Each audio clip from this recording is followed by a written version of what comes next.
have Jennifer Day from Red Rock Diagnostics and Gautam Mahtani. He's from Care Experience. They're going to be talking about the next decade of innovation in patient experience. A couple fun facts about these folks. Gautam spends most of his time cooking and watching both his sons play basketball. So, all right, that's true. His birthday was yesterday, too. Do you want us to group happy birthday? Or? Okay, all right. And Jennifer learned how to ski race for the first time at 43. So, Jennifer, you can probably give Profil some tips because he needs some to beat his sons on the slope. So, all right. So without further ado, I'll invite you guys up and take the stage. Yeah, okay. All right.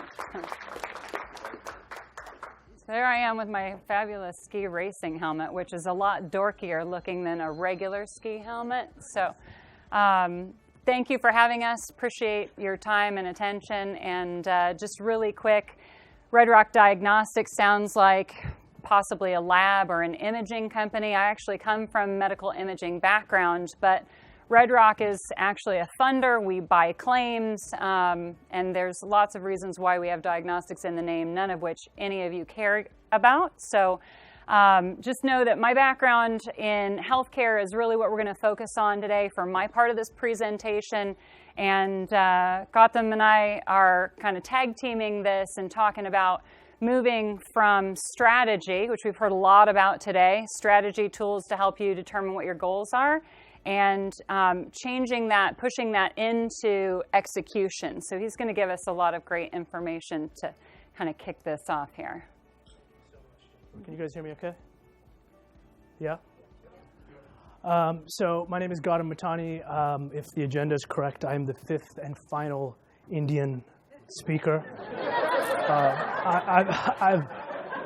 I've been in this space for nearly 20 years, CX for the bulk of it, and then PX, the patient experience, for the last 3 years exclusively. I've learned a lot of things. I've learned that at its core, what we do is about three things. It's about proactively listening to the other party. It's about taking the time to understand what they've said, and then taking the corrective action. Sounds simple in principle, a little bit harder in practice. I'll give you an example.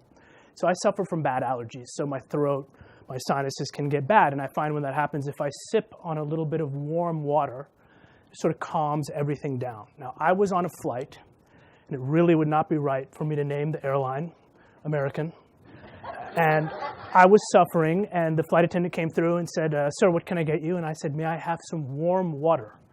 She said, "Sir, I have hot and I have cold," clearly not realizing that she had just named the two very ingredients for what it was that we needed. Now, why am I sharing this with you?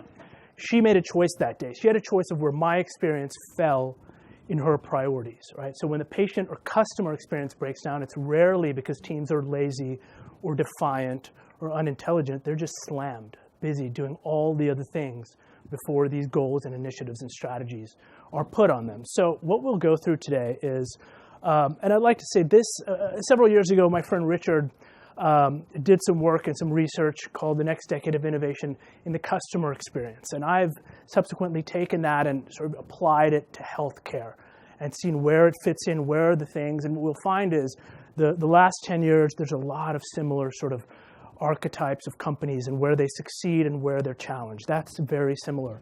And now, be it a few years later, a lot of those CX trends that you all are probably dealing with are now have arrived at full scale in healthcare. So challenges and things that they should be aware of. So we'll look back, then Jennifer will jump in and talk about the execution challenge. We will look forward to some of the, I say everything is, like I said, listen, analyze, act. So we'll look forward to the opportunities that have arrived in healthcare that you are already dealing with, and then I'll summarize. So the first group, when we look at hospitals, we look at systems, and this applies to any organization that's trying to launch a meaningful CX program. The first group is what are called method actors, low frequency of data, low volumes of data. When you have that in healthcare, what started out as a great initiative to try to gather feedback from patients ended up turning into a 35 or 40 question phone and mail survey. And as we heard earlier, who is going to be inclined to do that? People that are unhappy, you're not going to get a good representation. So that's what you get. When you have low volumes and frequency of data, you have very limited action that can be taken. and you have very limited reportings and no analytics that you can really speak of. There's not much that can be done there. And as we see that government-mandated survey is still the primary, just a few years ago, the primary form of measurement within healthcare. So that proposes a lot of challenges. The second group is what we call the action junkies. So they have better data, better frequency of data, better volumes. Maybe they've embedded some processes, albeit still manual, but processes where they're engaging patients in real time in the hospital. They're doing real-time audits. They're understanding what's going on. Maybe they've embedded a process to actually listen to patients, even though in many cases it's shocking, but still paper-based. But at least they have the process in place. So better data. What we find about them is that they're very good at service recovery. When something goes wrong, they can react to it. They have a good process in place. They can fix it. But sadly, they don't have the analytics to get to the root cause to prevent those problems from happening in the future. So the third group is what's called the data detectives. So they're listening across the continuum of care, or across multi-channel. Maybe they've automated and digitized some processes where they're collecting data in the hospital. Maybe they're pinging patients between visits, capturing real-time data. They would have, again, listening across the continuum, sophisticated data models. But what we found with them is, like any organization that tends to over-leverage on technology, they underestimate what it takes to get buy-in from the teams. Senior leadership looks at this amazing dashboards and analytics, find out the teams never cared. And that's the challenge. So what does that really teach us? That means in order to perform at a very high level in data frequency, data quality, analytics, depth of analytics, organizational engagement, you have to be firing on all. You have to be firing on all those cylinders. So what does that tell us? It's about execution of strategy. No big surprise. Execution of strategy is a funny thing. So I'll tell you. I was in Jamaica with my wife, ex-wife now, ladies, my friend Brian, and his wife, Jennifer. 4 of us were laying out by a pool, and a guy got out of the water. He had the washboard abs. He had the six-pack. My friend Brian said, "Look at that guy. He's lucky." His wife Jennifer said, "Sweetie, he's not lucky. He's disciplined. He eats carrots. He works out. You eat ding-dongs and watch Cops." And what we realize is this thing we do, the experience, it's very much like exercise. It requires persistence. It requires repetition. That's what it takes to make it successful. So with that, what we've discovered when we look at strategic, and 70% of strategic initiatives fail to achieve the desired results, right? And so, when you look again at listen, analyze, act, we can put in a good, robust system and collect decent amounts of feedback. We can invest heavily and have great analytics. It's very different when you talk about changing the behavior of your teams to do something meaningful with that. And there's specific reasons why those are challenges. And anytime I discover something that is content that is truly applicable in the business world, I'm all over it. And so I met Jennifer, and we had a passion for the 4 disciplines of execution. Has anybody heard of the 4 disciplines of execution? No, okay. One. Well, you, of course not. So with that, I will pass it to you. All right. Thank you, and sir. I'll be back. So, as the title of the book indicates, and as Gautam mentioned, there is an element of discipline when it comes to executing on a strategy. And I think what both he and I found as common ground in the content of this book is that it wasn't living in that pie, that pie of knowledge that we all have. We know what we know. We know what we don't know. But we also don't know what we don't know. And sometimes that's the biggest, scariest part of the pie, right? The 4 disciplines of execution lives in the I know what I know. But it's also those things, those bits of knowledge that you have that you aren't necessarily utilizing. It's very common sense stuff. So when we talk about discipline and execution, we're going to talk about where does strategy fit into that. And my experience comes from the healthcare side of the world, and I'm going to talk a little bit about an example from the sales and business development side. At my radiology group in Las Vegas, that's the domain that I had purview over. And then we're going to talk about just very briefly, an application for patient experience, because that's really what the content of this day is all about, is customer experience, patient experience, right? So now that we've got the wheels under that bus, why do more than 70% of strategies fail? Does anybody know why strategies fail epically? Exactly. So before we dive into the execution part and we explore what the 4 disciplines are, we first need to define the 2 types of strategy. So the first one is stroke of the pen. That's the Elon Musk strategy, right? I wave my magic wand and you all do what I ask you to do, magically, right? Well, fortunately for him, he had Prague out there to help create brilliant ways to analyze all of the opportunities, all the great ideas that come in. And you think about a company like Apple, how many great ideas do all of the brilliant people at Apple have? All the brilliant people at Microsoft, HubSpot, Google, all the places that guy has worked is super impressive. Those are easy strategies to execute from your throne. Behavioral change, that's the other type of strategy. Is that easy or is that hard? Very hard. If you are the parent of a teenager like I am, trying to extract behavioral changes out of a teenage female is darn near impossible, I've discovered. How do we get so many parking tickets and traffic tickets? I have no idea. Do we have a slide advancer? There we go. Okay. Helps if I put my thumb on the right button. Don't tell Trump that. All right, so strategy versus execution. Here's really why 70% of those poor leaders fail. And not poor, I mean sympathetically, why they fail. And they don't probably even understand it. Was there clarity of the objective? Did they know what their goal was? What is the end point of all this? Was there commitment to reaching it?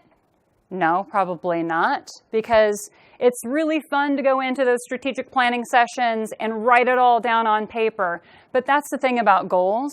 They are empty words on paper unless you take action on them. And so as leaders, we get busy. We focus on fires that are burning on our desk, and there's a lack of accountability within the whole team. It's got to start at the leadership level. So what we talk about is the whirlwind, is all that stuff that circles around you every single day that you're trying to take care of. Oh my gosh, there's a million emails in my inbox first thing in the morning. There's time and place for all of that, obviously. So discipline 1. We're going to dive right in right now. And I'm sorry if you can't read this. I know it's tiny and faint. It says focus on the wildly important. So what Parag talked about and showed you in some of his slides was the 100 ideas that the team had. They came up with a mechanism for defining and evaluating, assigning a score to all of the ideas so that they could determine what was the wildly important goal for their team. Now, what do we know about goals and the number of goals that we have? The more goals you have, the less effort you spend on achieving each one of them. So the logical side says, focus on a few goals. You're going to achieve a few goals, those goals that you set. The more goals that you set, the fewer that you actually accomplish. 11 to 20, I mean, holy smokes, I can't imagine if I had 11 daughters and I've got to keep them all out of the police station. That is not a job for one human. So, law of diminishing returns enters in here, right? So focus on the wildly important, the 1 to 2, maybe 3 things that are going to make a world of difference in your organization. And there's a specific formula that you utilize for stating your WIG. It's from X to Y by when. We all are familiar with the goal of losing weight. So I want to go from 150 pounds to 140 pounds by Christmas. So then I can put it all back on and start over again. Probably not. Hopefully not. Discipline 2. act on the lead measures. What are lead measures? Oh, you guys are the smart minds in here. You're all math whizzes, right? Lead measures are the things that are predictive of you meeting your goal, and they're influenceable. So in the two circles of the worlds that we operate in, the stuff that we have control over and the stuff that we know is important, where those overlap, that is the lead measures, okay? So in weight loss, number of calories that you consume. Are you going to count calories? It's not a lot of fun, but it is one of your lead measures. Number of calories that you burn every day, your other lead measure. As long as you're paying attention to those and you're staying disciplined around those two lead measures, you can predict that you're going to lose the 10 pounds by Christmas. You have to be really, really patient, though. This is not something that happens overnight. So when you stay focused on the lead measures, you can predict that you're going to accomplish your wildly important goal. But be patient when you focus on those lead measures, okay? I learned very quickly that it will take time for you to bend that bell curve into starting to see the results that you're shooting for, okay? Discipline number 3, keep a compelling scoreboard. This, in my experience, was probably the most important part, because this is where you really see engagement increase with your team. And when you have a highly engaged, highly functioning team rallied around your wildly important goal, you're going to reach the goal. So I like volleyball. This is a highly engaged level of player here. What is their wildly important goal for every single team? Do not let the ball hit the floor. That's their only goal, because in volleyball, it's rally scoring. Every single play is a point. Maybe it's for you, and maybe it's for the other team. But I mean, look at the level of engagement. And what do we know about watching sports or participating in sports? When the score is really, really close, as you get to a tiebreaker in tennis, volleyball, football, doesn't matter, what happens to the level of play? People get crazy. I mean, these guys are jumping over the barriers. They're getting into the crowd. The goal here is every hit better the ball.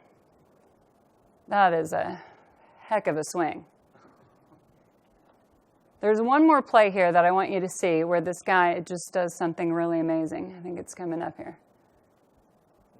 Pancake. Anticipate. This is a really high-functioning team, yes? Okay, hold on. Here he goes. That's when it's kind of scary to pay for front row tickets. That and at Blue Man Group. Okay, you get the point. Thanks for playing along with me. So here are the quick keys to a compelling scoreboard. Have your lead and your lag measures. So for your lead measures, if you're trying to lose weight, your number of calories consumed, number of calories burned. It has to be visible to all. So if I'm really, really focused on losing those 10 pounds, I'm going to have my scoreboard on where? My refrigerator. It's got to be up to date. You have to keep this information real time. Okay? And it has to be accessible to everybody. Everybody needs to be able to see it. And most importantly, you need to be able to tell at a glance if you're winning. Think about a football scoreboard. You can tell in half a second who's winning that game. Your scoreboard needs to be the same way. And I'm going to show you a quick example of that here in a minute. And personalize it. Make it fun. I put the Longhorns on here because, we're in Texas. And I put Ricky Bobby on here because that's who I actually put on my scoreboard. So if you ain't first, you're last. Thank you. I love people who love that movie. So discipline 4, this is it. This is the last step. Create a cadence of accountability. And this is potentially the biggest pitfall for leaders. Where they fall short is they get distracted by the whirlwind, and everything that's going on is always urgent and always a priority. Especially in healthcare, when you're dealing with people's health and wellness. Sometimes they're life-saving issues, okay? I get that. But creating this cadence of accountability is going to be the thing that determines whether or not you actually accomplish your wildly important goals. So what do you do to create that cadence of accountability? You have a weekly WIG session. What does WIG stand for? Wildly important goal. Every single week, you're going to talk about what you did well, what you didn't do well. You're going to talk about updated scoreboard results. You're going to make new commitments for the next week. And everybody's going to stay on track and accountable to what's going on. So just a quick example of what a lag measure and lead measures could be. This is where execution happens, everybody. You have to be relentless about your commitment to having the WIG session. If you personally can't be there, you have to have somebody assigned to leading that WIG session, and you have to keep the whirlwind out. This is unlike any other kind of meeting. I know everybody hates meetings. This is the most important meeting that you're going to have, because when you do this with repetition and persistence, it will predict that you will reach your wildly important goal. So be consistent with your team and optimize. Actual results in a sales implementation, this is what we accomplished. In the first year that I implemented 4DX within our radiology group, we had no idea what was possible. It was a good experiment. Let's see how it goes. Our goal was 4%. 4% to grow a certain book of business, MRI PET CT volume, was going to translate to $4 million in new revenue. If we could pull that off, that was going to totally change our world. And it was going to teach the executives that there really was something to healthcare marketing and healthcare sales. Actual result, 8%. Blew our minds. I didn't even account for my team exceeding those expectations. We dialed it up, fine-tuned it every single year. And then in 2016, you can see, we just blew it out of the water. So here's a scoreboard. Quick, decent look at this. Red, I'm not on track. 3, or green, I'm on track. We talk more about this, but I know there's a lot of data. You're drinking from a fire hose today, so we'll be quick. Patient satisfaction implementation, because that's what we're here to talk about. Again, we can talk more about all this later on, one-on-one, if you're interested in the actual application. So with that, I'm going to pass my finish line and turn it over. Thank you so much. You guys hear me okay? Yes? Okay. So much like a colleague of mine who overheard his wife in the other room on the phone with her sister about how since their second son was born, that the wife had noticed that some cellulite had formed in certain areas, and then 2 weeks later decided to surprise her with cellulite removing cream, not getting the reaction that he wanted. We find that a lot of organizations assume they know what their customers want. They fail to ask the right questions, and then they give marching orders to a busy team to go do something with this data. So there's a big difference between a customer or patient saying, you're not good at this part of delivery, versus you're not good at this part of delivery and I want you to do something about it. Because if you could get to the latter, the lead measures, the things that are important and influenceable, like Jennifer was saying, that makes a tremendous amount of difference in a CX or PX program. So let's look forward now. In 2015, Time Magazine said that the United States had the largest disparity between outcomes and cost. Highest cost, lowest outcomes. Also, only industry that you'll go in and have a procedure or something done having no idea what it's going to cost you. In 2015, the vast majority of the states failed in pricing transparency. Right? Pricing transparency is something that it's a subset of consumerism in healthcare, but it's something that you've possibly dealt with, because when pricing transparency arrives in any industry, it typically removes the competitive differentiator of price and forces the players in that industry to figure out what they're really good at. 9 times out of 10, that's the experience. So as pricing transparency arrives, this is what it looked like in 2015. If you look now, these are all the companies in healthcare that are working really hard to give patients access to cost. Of course, we know about GoodRx and what the great work they're doing in pharma, but you've also got companies like Healthcare Blue Book that are they're sort of shining the light on cost, within network cost, and also on quality. So that allows a patient to go in, have the choice right on their mobile phone to see where within network, what's the most affordable procedure, and how does that physician rate from other patients that have had that experience. And that changes a lot within an industry. The second is the adoption of the subscription economy. So we buy everything today through subscription, right? Our entertainment, our toiletries, our meals, haircuts, car washes, everything. And that's a very different dynamic because you have to continuously deliver value in order to keep that customer. It's not like a one-off sort of a sale. And that has now arrived in healthcare. So to understand that, you've got to look at payment models. The way physicians, medical groups, hospitals used to get paid is fee-for-service. The more patients I see, the more I get paid. The more exams I give, the more I get paid. And data was sort of backwards looking, and it's not the right incentive or motivation. Now we've got value-based care where physicians are motivated, incentivized, and paid based on outcomes. So they've got to deliver that value. And the extreme case of that, I think, don't worry about this part. The extreme case of, then why is it up there? The extreme case is this PMPM model, per member per month, where a medical group would get a fixed monthly fee from the payer, whether that's Medicaid, Medicare, Blue Cross, and they have to manage the care of that patient within that fixed monthly fee. If they're good and the patient gets healthier, they build a sustainable practice and serve their community. If they're bad and the patient ends up in the ER, that medical group is picking up the bill. So it really creates amazing accountability. It's good for patients, it's good for providers, it's good for the entire industry. The third is sort of this cross-continuum engagement. There's a term called interoperability, which is all the systems in healthcare talking. I can tell you as recently as a year ago, hospitals that I work with, the patient had a different MRN, a medical record number, from the hospital to the physician group within the same enterprise.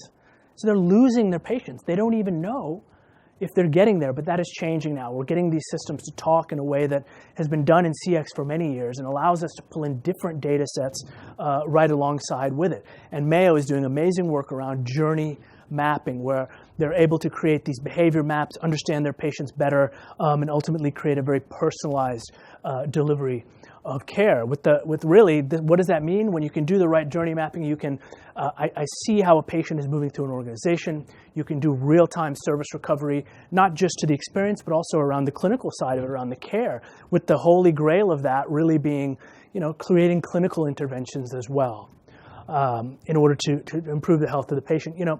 The patient-provider relationship is no different. Patient-doctor relationship is no different than any human-to-human relationship. When something goes wrong, if that party takes the time to correct it, the other party will, in most cases, forgive, but not always forget. Forgive, not always forget. These are my parents. They were married 50 years in December. 50 years. And my dad has a tendency to sort of funny quirks, puts his foot in his mouth. And it's funny, right? But men and women sort of communicate a little bit differently. He says that my mother has this amazing ability to recall every time over the last 50 years that he has made a similar type of error, so much so that he is convinced that red dot is because she has in fact been recording this entire time. Number 4 is the death of the traditional survey. There are still organizations trying to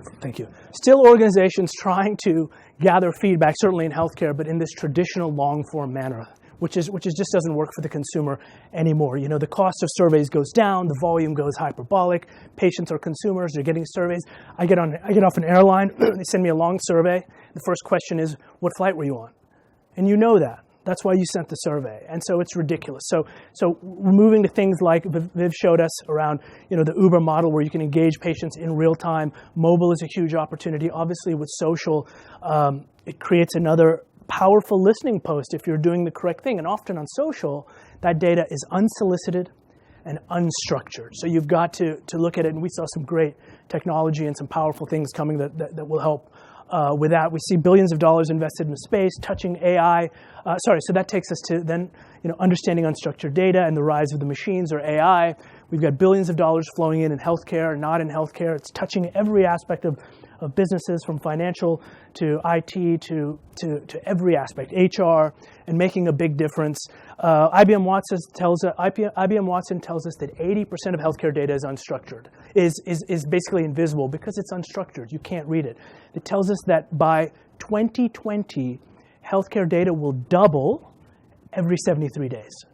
And so that creates a tremendous amount of noise that creates opportunities for great AI that can read that, whether it's images, whether it's free text, but it creates an amazing opportunity in CX, obviously, and it's in PX as well, with again, having the amazing ability then to predict and understand patient behavior in order to impact not only the experience, but the care as well. And you're going to hear from Richard a little bit later, and some of the research and the work that he's done. I don't know if your talk is about this today, but it's really around how to understand customer behavior.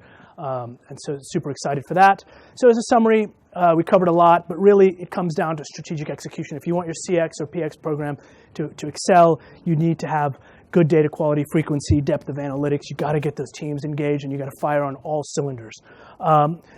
Jennifer took us through the 4 disciplines of execution and showed us how lead measures, because that ACT part, listen, analyze, act, that ACT part is probably the hardest part to get teams engaged. So if you can come up with a methodology, whether it's that one or whatever, that allows you to execute a CX strategy in the midst of 150,000 other things going on, then that's a big win. And I think that's what one of the main things was the takeaway and to push towards. And then we looked at sort of the future in healthcare and these CX trends that you guys are facing that have now arrived, consumerism, payment models, integrated technology and multiple data sets, the ability to engage a patient anytime, anywhere, and then of course the power of AI.